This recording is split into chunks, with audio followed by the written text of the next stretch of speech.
So there are 8 testable things on a spread. 8 testable things on the spread. The way I say it, Wendy, is don't hate the 8.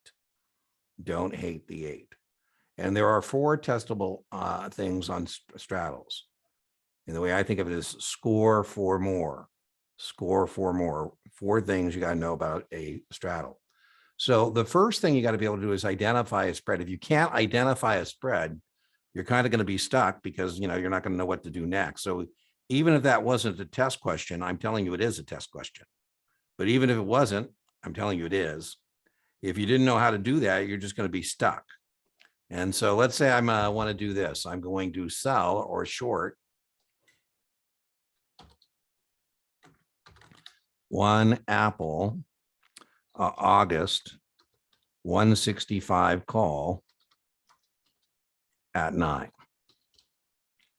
Now, Wendy, if that's all I do, I'm a very dumb bear, because that would be a naked uncovered call and I would have unlimited loss potential. And so being the smart bear that I am, I say, you know what I think I'll do? The conversation is not testable, by the way, is I think I'll do some construction. I already have a floor here. I already have a floor at 165. 165 or lower. The contract expires. I get to go neener, neener, neener. But there is no ceiling. There is no ceiling. So what I'm going to do is put in a ceiling here, because I think it's a bad risk reward to, risk unlimited sums of money and, have only be able to make 9 points or $900. So I'm going to buy one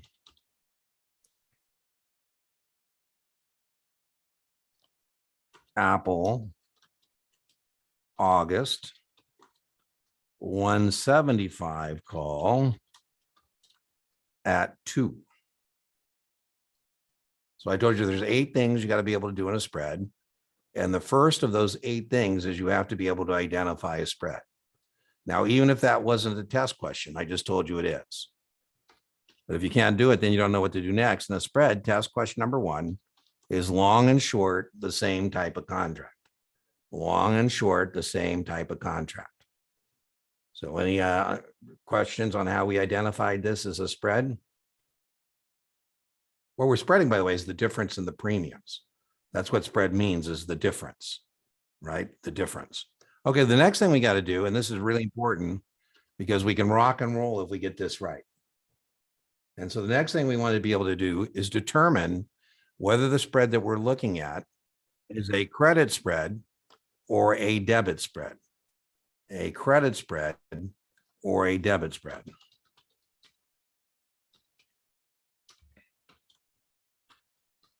And the way we're going to do that is we're going to net the premiums, because that's what a spread is, the difference in the premiums. If we have more money in than out, it's a credit spread. If we have more money in out than in, it's a debit spread. So what we're going to do now is we're going to net the premiums. Is that 9 money out, or is that 9 money in? Is that 9 money out, or is that money in? That is money in. And how about that too? Is that money out, or is that money in? That's money out. Now, I like to use money out, money in. Some people like to use pluses and minuses, whatever floats your boat. There's a lot of ways to do options. So you got to be careful. You don't get too many voices in your mind, but, I would tell you that my options are tried and true. And, my students do very well on options. Sometimes I think they do too well because there's other things on the test besides options. So this is a credit spread. That's really key piece of the analysis. And so I'm just going to make a line here.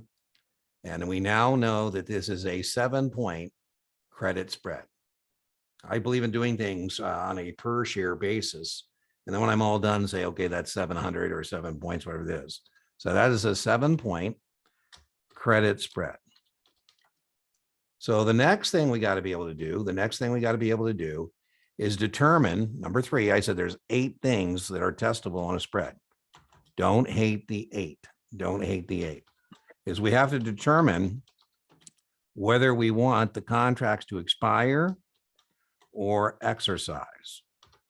Now, after you get the menu done, then you can say, okay, well, I can think about it. Don't think about it till you get the menu done. If I'm your broker and these are the positions in your account, and I say the contract's expired, would you be happy or would you be sad? You'd be happy because you would get to keep the money.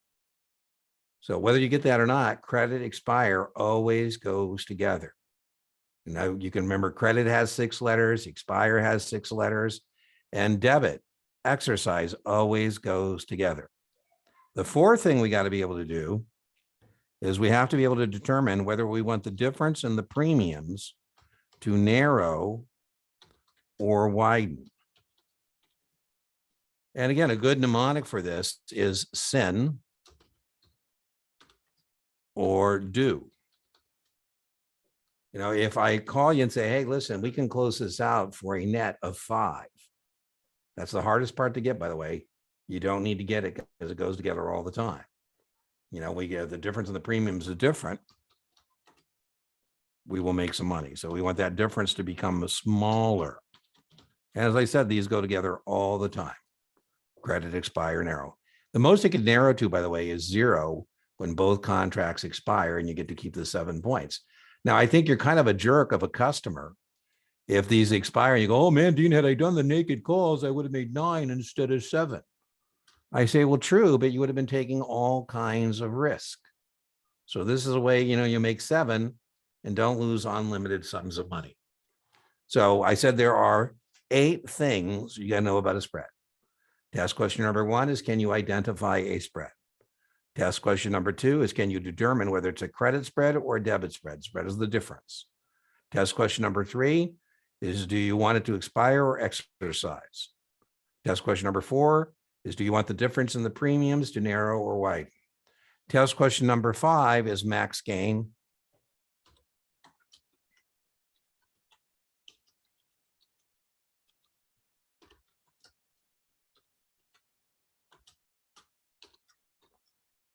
And question number 6 is max loss.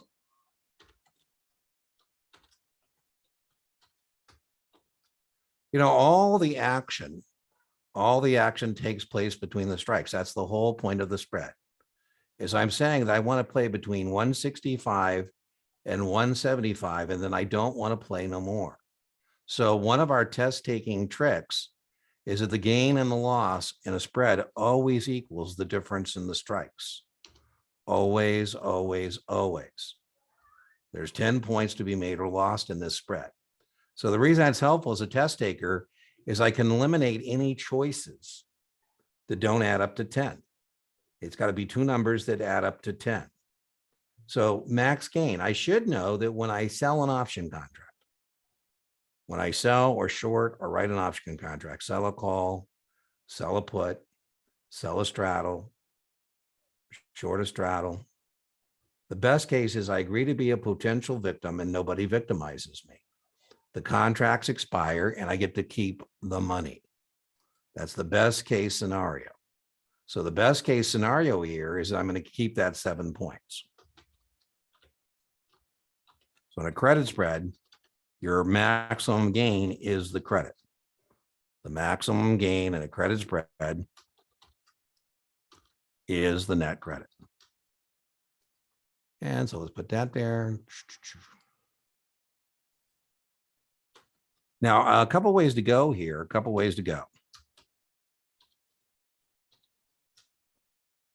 I mean by a couple ways to go is you got to be careful here again, because one way you can do this is you can memorize things, but I think it's easier to know that the gain and the loss always equals the difference in the strikes.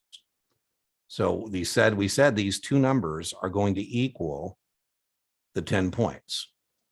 That's the whole point of the spread, is I want to play between the difference in the strikes, and then I don't want to play no more. Now, one of those numbers that add up to 10, we already have. And the number we already have that adds up to 10 is 7. So 7 plus something equals 10. Right. So by the way, once you get this thing done, then you can memorize or think about it. But you say, okay, well, if I buy the apple at 175, which I have a choice to do, and I deliver it at 165, which I'm obliged to do, I would lose 3 points, right? Because I got 7 already in my account. So that's going to be my max loss. The max loss and the max gain always equals the difference in the strikes. All the action is taking place between the strikes. There's the difference.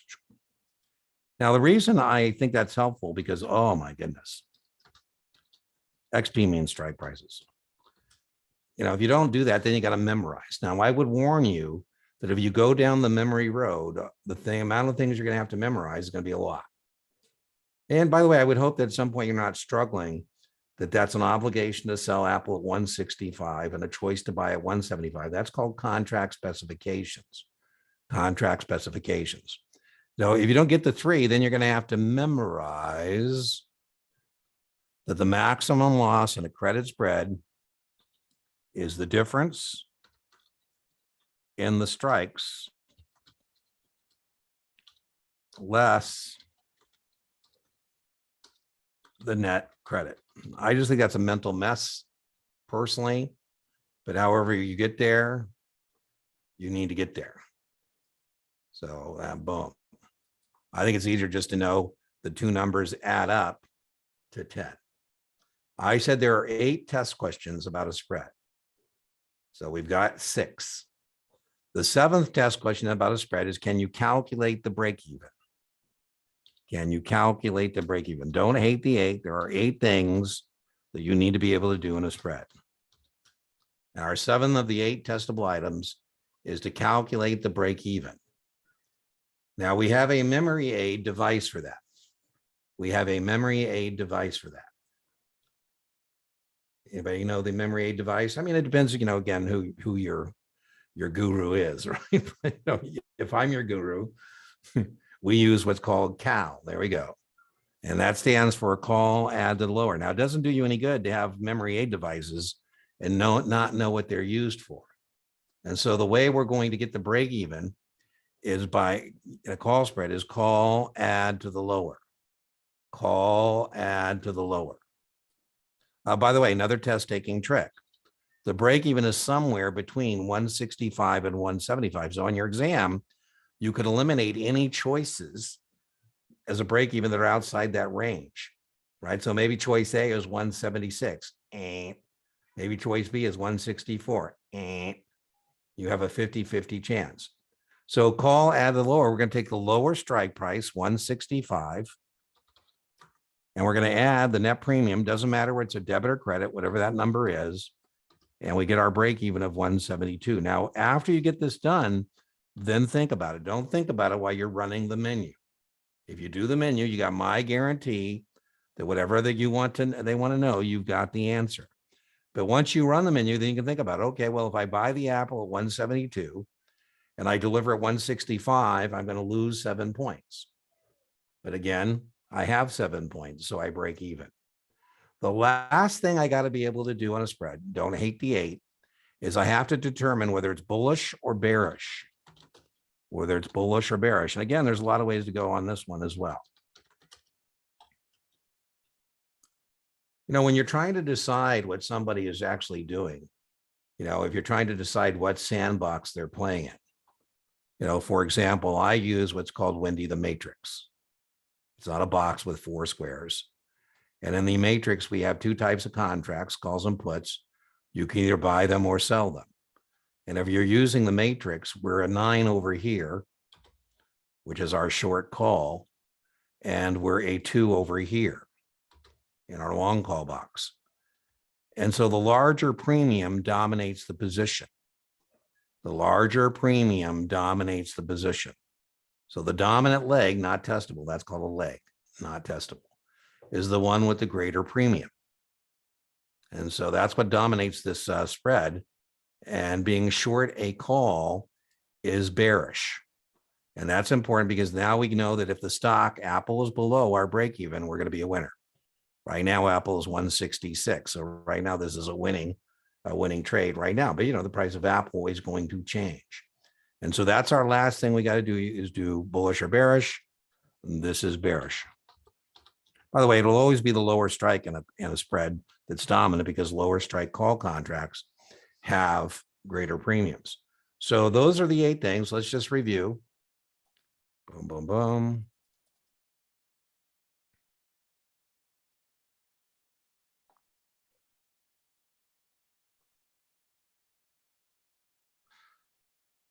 Dumb bear.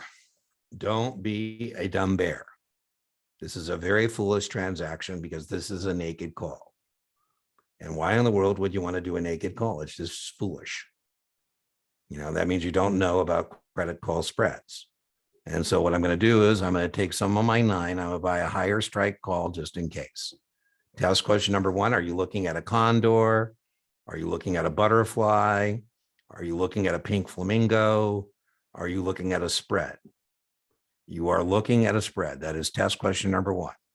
If you can't identify the spread, you're already out, right? Because you can't identify, you don't know what to do next. There are 8 testable things. By the way, as a test taker, every time I get a spread, I would practice it.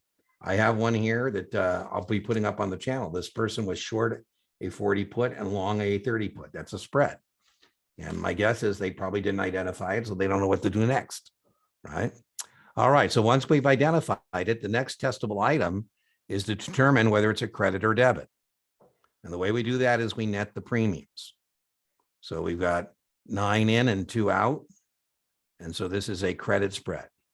It's a 7-point credit spread. Now that we can rock and roll because if we get credit, we're going to go credit, expire, narrow. And if we go debit, we're going debit, exercise, widen. So this is a credit spread. We want to expire. We want the difference in the premiums to narrow. We'll be right every time. Your narrow has 6 letters, expire has 6 letters, credit has 6 letters. That always goes together. There will never be a time in which it's a credit spread and you don't want contracts to expire and you don't want the difference in the premiums to narrow. If it's a debit spread, just do it like Mountain Dew. Do the do. We said the 5th thing we got to be able to do after we do credit, expire, narrow is we have to be able to determine the max gain and the max loss. We said the max gain and the max loss always equals the difference in the strikes. The whole point here is there's a floor at 165 and there's a ceiling at 175.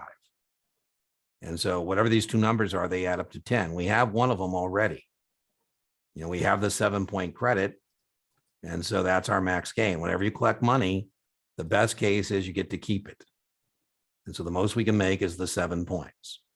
We said you can either memorize that the maximum gain in a credit spread is the difference in the strikes less than net credit, or I think it's easier to know that 7 plus something equals 10. I just think that's easier, but however you get there, you need to get there. I just think it's easier to say 7 plus something is 10. That's question number 7 is, can we calculate the break even? We're going to use cal or push. If it's a put spread, put subtract from the higher. If it's a call spread, call add to the lower. We know it's somewhere between the 2 numbers. And it's 172. And this is bearish, larger premium dominates. All right. Any questions on this one? So Wendy, you wanted to go over spreads. Are you capable of doing any of these things or? Yes, no, did that look familiar? Look like a foreign language to you? No, I've been doing it a different way, but I like the way that you broke it down. It's a lot easier than the way I was Yeah, a lot of getting to people the like answer. separate legs and things. Yeah, so I told you, just it's a buffet. Take what you like, leave what you don't, right? So if this works for, by the way, though, if you do this menu, you have my guarantee that whatever they want to know, you've got the answer. Right. So if you get in the habit of running the menu, you're in pretty good shape. Okay. And then remember, you can always send me QIDs or, whatever, and I'll do some more of it. I have probably, I think 4 or 5 lectures, Wendy, and the channel and the options playlist. I have entire lectures on spreads and spreads missing premiums and, practice questions. So there's lots of stuff there for you. All right. Now straddles are a little more straightforward, I think. Before I clear my whiteboard, anybody got any questions on this before I clear it? Can we do a straddle? Okay, so let's Wait, clear that. before you clear it, can you just show us what a calendar looks like and how to identify the vertical Yeah, between the this is a spread? vertical or price spread. A calendar would be when I had a different month. So if we were looking, let me see if I can erase just this part. I probably can't. But this would be when I do something like this.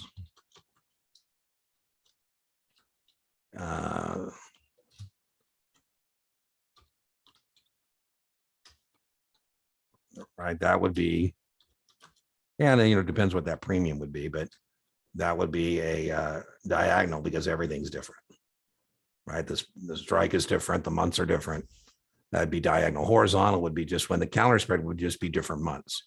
So if it was a calendar spread, this would be September, and it'd have the same strike. I have a exhibit where I show you what a quote screen on options look like. I think if you look at that quote screen, you'd see why we call it that way, because it's how it sets up on your quote machine. All right, any other questions on that?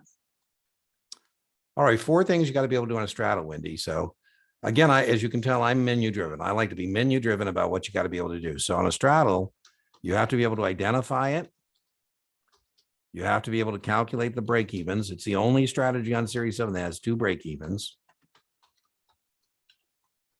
You have to determine where the straddle's profitable.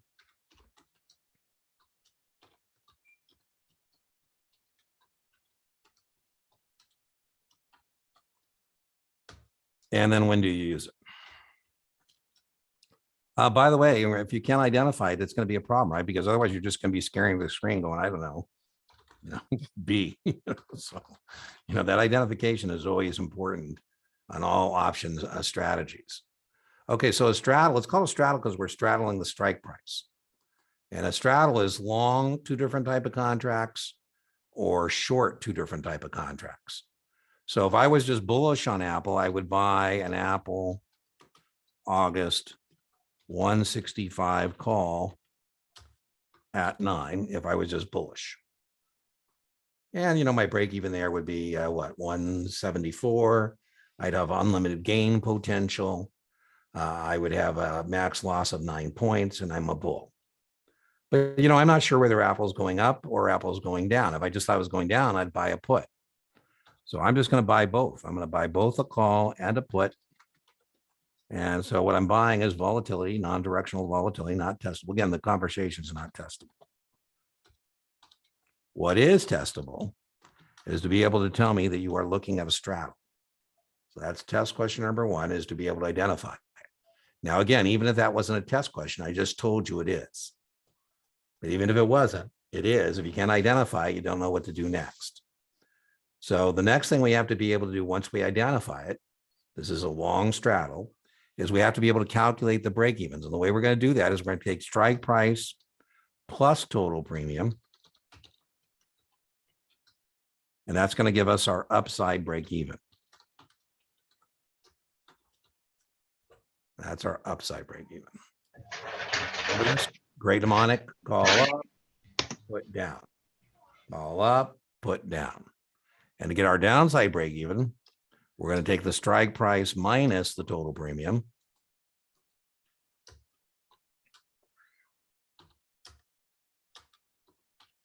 And that's going to give us our downside break even. So we have 2 break evens in a straddle.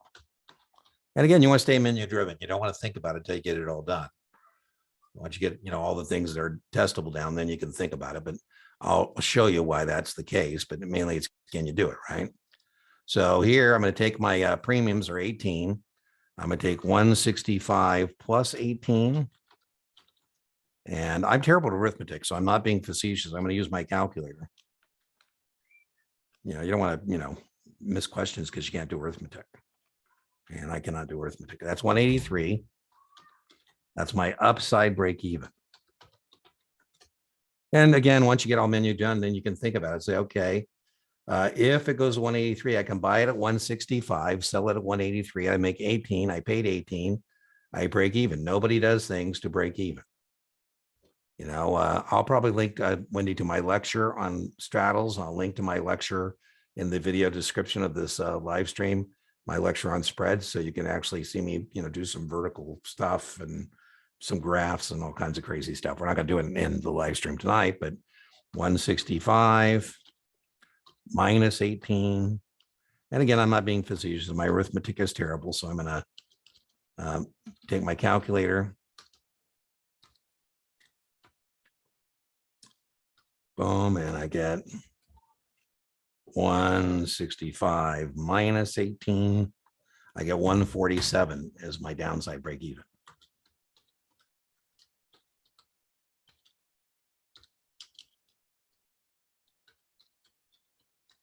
And again, don't think about it till you get the menu done. But, if Wendy, I buy the apple at 147, I stick it to somebody at 165, because that's what I have a choice to do. I have a choice to sell at 165. I'd make 18, I paid 18, I break even. And then where is it profitable? Where do we need Apple to be in relationship to these two numbers? We have a great mnemonic device for this. Anybody know the mnemonic?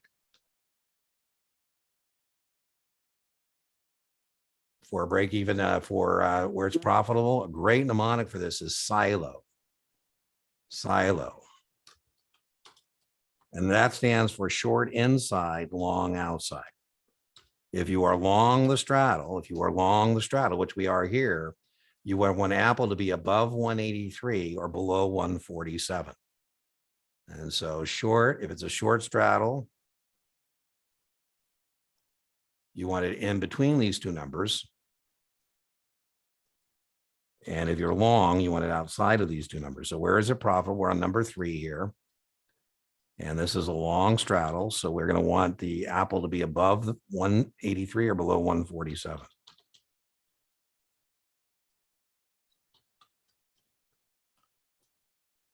And then when do you use the straddles? You buy a straddle when you expect volatility. The direction's uncertain. Like we don't know what's going to happen with the new iPhone 15s or the supply chain in China. We don't know what's going on, maybe a court case. And we sell straddles when we expect a trading range, right? So we have two versions of this. We have long straddles and short straddles. Wendy, we also have straddles with different strike prices. And a straddle with a different strike price is called a combination. I'm just putting an arrow to remind us where we want the Apple to be in relationship to the break even. You want it to be either above 183 or below 147. Boom. All right, any questions on that one? Erica, I'm not sure where you got 166 as a break even.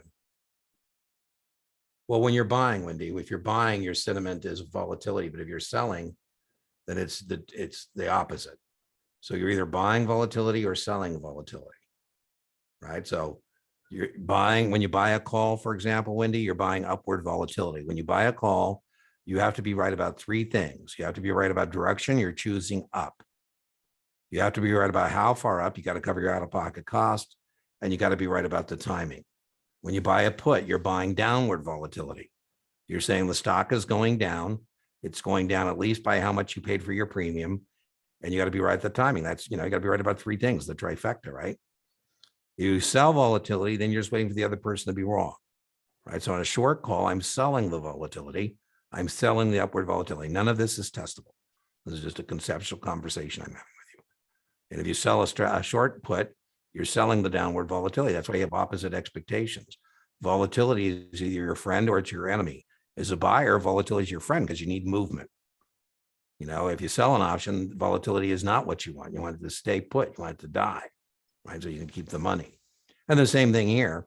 In those spreads we were doing, we were selling the upward volatility, but in that credit call spread, we were smart enough to say, you know what? And just in case, I think I'll buy that higher strike call just in case it blows up on me. So that's what we're doing here. Here, we're buying non-directional volatility. So now I need either 18 points up or 18 points down to cover my out-of-pocket costs. I always joke, if I really wanted to teach you options, I'd make you buy one. Once you were out of pocket, you'd figure out pretty quickly, how this game works. All right. So any questions on that? Now, again, I'm doing a short version, Wendy, because this is an overtime session and we have other things to do, but I have full lectures that I will link to in the replay that you can watch. Got lots of them on straddles and spreads. I would recommend in my options playlist, the first 3 videos are in the order that you should do options. And the third video is called Advanced Option Strategies. And it spreads and straddles. And then I have separate ones that aren't straddles and separate ones on spreads and, all kinds of stuff. All right. Any other questions on this? Okay. So No, Erica, thank you. you're welcome. You're welcome, Wendy. Wendy, are you a paid alumni? Or are you just participating in our free stuff? The reason I ask is we have an office hour free for now. Okay. Because I was going to say we also have office hours. So I put up another live stream overtime session for the next Tuesday, and that's free for everybody. First come, first serve. And you can certainly put that up. And if you watch your video or you want to have questions about it afterwards, or you do some more work, you're welcome to join us that next Tuesday as well. And we do the same thing. First person who arrives and puts in the chat what they want to talk about, that's what we do. And then I'll be putting up some classes again. I usually do a quarterly version of some evening classes. And if you do that, then you also have that office hour available as well. Kind of very much like this, it's just we call it office hours and it's for students. Okay, you wanted to talk, it's a big category. I think Erica was next. And we have, about another 15 minutes here. And I think she wanted to talk about mutual funds. And that's a huge category, Erica. So is there something in particular in mutual funds you want to talk about?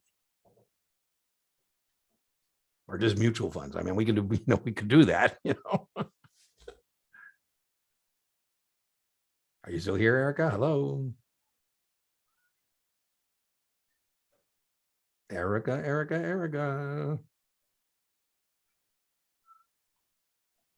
Okay, well, I guess maybe Erica, this happened last week. I did what she wanted and she got kicked off and then she showed back up. Anybody else got anything else they want to talk about? We got 15 minutes left, or we can call it a night, whatever you guys want to do. Max gain, max loss with a T. Okay, so Cynthia, what kind of position do you want to see with a T? Do you have, a strategy you want to see with a T? Can we do hedging strategies? Sure. So let's go. Apple's at 166. So let's buy 100 shares of Apple at $166 per share. Now, what's really key, first point here, Cynthia, is the stock always dominates. So before I add any option to this, you can tell me that this is a bullish transaction, because that's what dominates. So it doesn't matter whether we go for protection, whether we want to protect the stock position. If we're protecting the stock position, we're going to establish a choice. And what we need is a choice to sell. So we want protection. We could buy a put. And if we want to generate additional income, we could sell a call.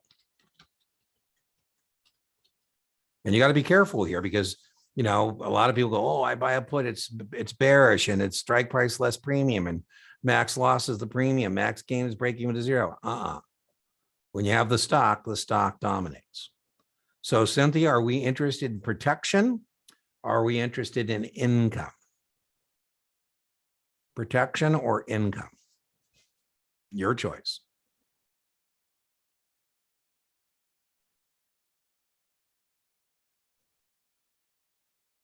Do we want to protect it or do we want to generate some additional income?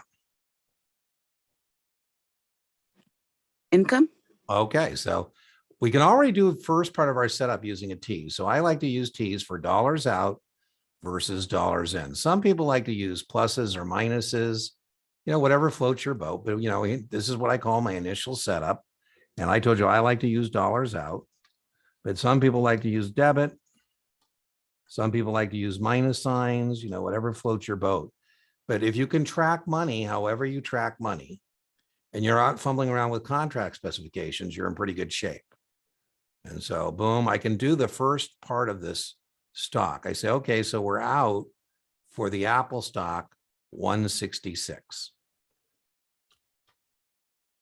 As I said, some people like to do a minus sign. I just like to use dollars out, dollars in because it's very easy to transpose zeros. Another thing, Cynthia, I don't like to put $16,600 in there because boy, it becomes a mess with all the zeros. So I say, Cynthia, how would you like to get paid hundreds of dollars in advance To agree to sell high, Apple, you just bought low. You know, what we might want to consider doing is a buy right, a covered call. We're agreeing to sell stock we actually own. And it is very testable to be able to contrast a covered call used to generate additional income on a stock position from a naked call. Right. So what we're trying to do here is generate some additional income. Try to generate additional income. So we're going to write or sell. How many contracts can we write or sell if we have 100 shares? There's no such thing as being partially naked. Right. So we can only write one contract. If we write two contracts, we're going to have unlimited loss. So we can write one Apple. Now we got to decide, Cynthia, how long are we willing to agree to sell our Apple stock for? You know, the longer term option we write, the greater premium we're going to get, because longer term option contracts always have greater premiums. Maybe we agree to sell it between now and, I don't know, September. And this is the disadvantage of the strategy. The disadvantage of the strategy is that we're about to put in a ceiling. We're about to agree to sell the stock at either 170 or 175 or 180. Now, the more bullish we are, Cynthia, the higher the strike we'll write. The less bullish we are, the lower the strike we're going to write. So let's write a 170 call. And let's say we get 7 for that. Now, when using the T, you know, we're going to use dollars out versus dollars in. I like to use that. Some people like to use credit. Some people like to use a plus sign, you know, whatever floats your boat. But is that 7 points? Is that 7 points money out or money in? Is that 7 points money out or money in? That is money in. Money in. So this is what we call our initial setup. So that's our initial setup. And I'll put that there. We might want to, you know, maybe we're label it because, you know, we're practicing our skills. I really probably wouldn't, you know, but since we're practicing our skills, this is the stock cost. That's what we paid for the stock. This is what we received for the premium. Right, boom. And what we've agreed to do is sell the stock.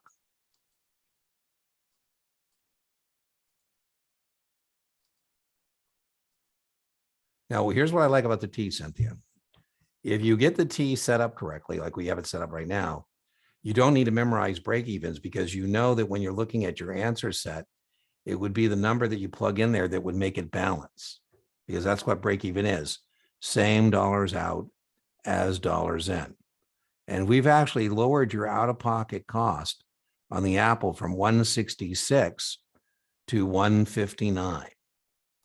The break even is 159. It's the number that would make the columns balance. Now, if you don't want to use a T and you don't, you know, can't do contract specifications, you know, you could memorize that the break even in a covered call, this is the only time, by the way, it's not call up. If this was just an Apple 170 call at 7, it'd be 177. It's not. It's a stock position. The stock dominates. The stock dominates. The other way you can do it is memorize that the break even in a covered call is the stock cost minus the premium. You know, whenever you have money out, money in, you net it to get that number. And so here our stock cost for the Apple was 166, and we brought in for the option 7 points, and that gives us our break even at 159. Any question about how I got that break even? By the way, you're going to see more covered calls in protected puts, by the way. The basics of the 9 option strategies you're held accountable for, the vast majority are the basics in a covered call. So long call, short call, long put, short put, and a covered call. Those are the 5 of the 9 that are the most testable. Nobody does things to break even. People do things to make money. Now, Cynthia, the downside of this strategy is you don't participate past the strike price. You have to give up the stock at 170. And so that's the most you're bringing in. Now, there's a couple ways to think about that. One way to think about that is you bought the stock at 159 net out of pocket, and you got to sell it at 170. So one way to think about this is the break even to the strike, right? You were out of pocket 159 and you got to sell it at 170. So the max gain here is 11 points. The break even to the strike is the max gain.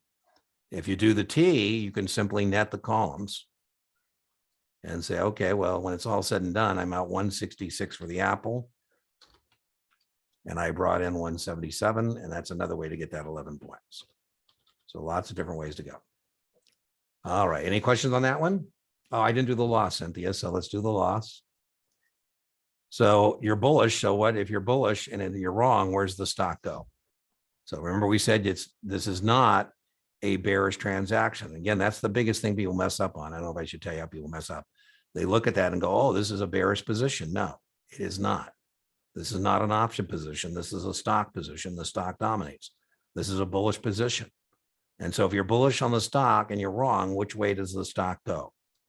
If you're bullish on the stock and you're wrong, which way does the stock go, up or down? Sure, I'm certainly will do that, Wendy. It goes to zero, right? And so your maximum loss is when the stock goes to zero. And you lose 159. You lose less because you get to keep the 7. You get to keep the 7, right? Wendy, in terms of closing out, they could do something like this. Let's put it in test phraseology. By the way, that's the other thing I think the T is good for, because it almost visually walks you into closing out. So to close out this position, I got to sell the stock, right? So let's do that. Your customer buys 100 shares of Apple at 166 and writes an Apple September 170 call at 7. Several weeks later. I call these time clock questions. Several weeks later,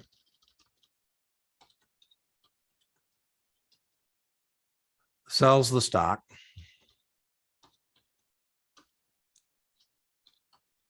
at 169. I just made that up. And closes the call for a premium of 3. And sometimes they'll give it to you. Sometimes they'll actually make you do it, whatever the case may be. And you could just compare that break even and figure it out that way. But here's what that looks like in the offset, right? So we're going to be offsetting or closing out 2 things here. And so now if we have our T, we just simply plug in the numbers, right? So now I sold the stock at 169. I close it. And then I close,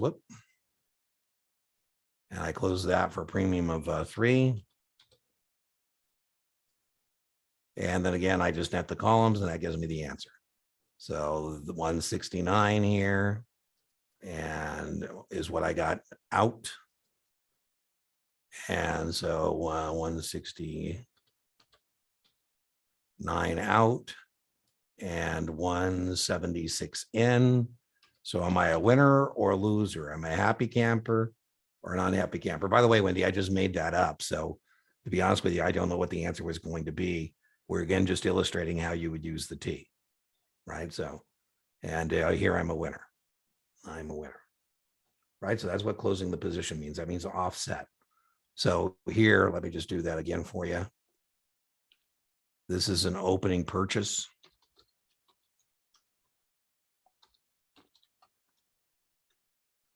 And the way we get rid of opening purchases is we do closing sales.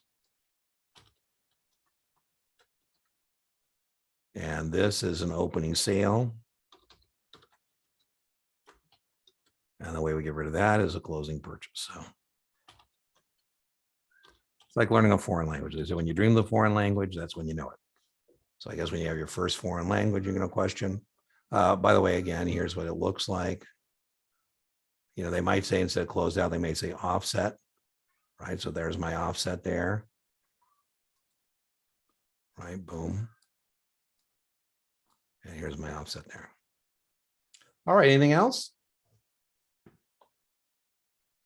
Okay, well, we're at our expiration of our live stream overtime session. Pretty good. We went over a spread. We went over a straddle. We went over a covered call. So in the replay and the video description, I will put the links to the lectures. I don't know what that able that I was talking about. I'll put the links to the lectures on what we discussed in this in a more formal fashion where you have more things for you to do. When am I posting this, Wendy? It is a commercial Zoom account, so it should be ready to go. I don't know, literally minutes later, Zoom will send me a notification that it's ready to go, and I will post it to the channel. It might take me, I might not get the video description done with the links right away, but I'll certainly post it right away. Anything else? Okay, well, as we always say, remember, inch by inch, your exam is essential. I feel bad if you joined us and you're taking some other exam than Series 7. So spreads would only be found on the Series 7. So covered calls are found on the SIE, low probability, but they can be there. They can also be found on 65 and 66, low probability. So this overtime session happened to be more about Series 7 than other exams, but all the live streams are for any exam, any test taker taking any FINRA or NASA exam. And the way they work, again, first come, first serve in terms of the chat and what people want to talk about. The live stream is available for everybody, regardless of whether they are paid alumni or not. And it's capped at 10 because we had like 30, 40 people, we wouldn't get anything done. So again, to register, you go to deantenneytutoring.setmore.com, and there's one Tuesday. I don't do it every Tuesday. I do it some Tuesdays. So not every Tuesday after the live stream do we convene in this Zoom classroom for these things. I probably won't. I usually don't do them if like I've been tutoring all day or I'm teaching a class or something. I typically don't do a live stream on top of that on a long Tuesday, Okay, everybody, anything for me? If not, I'll see you next time. 10, 9, 8, 7. Thanks, Mr. Dean. Appreciate it. You bet, Caesar. 8, 7, 6, 5, 4, 3, 2, 1. Okay, see you next time. Bye-bye.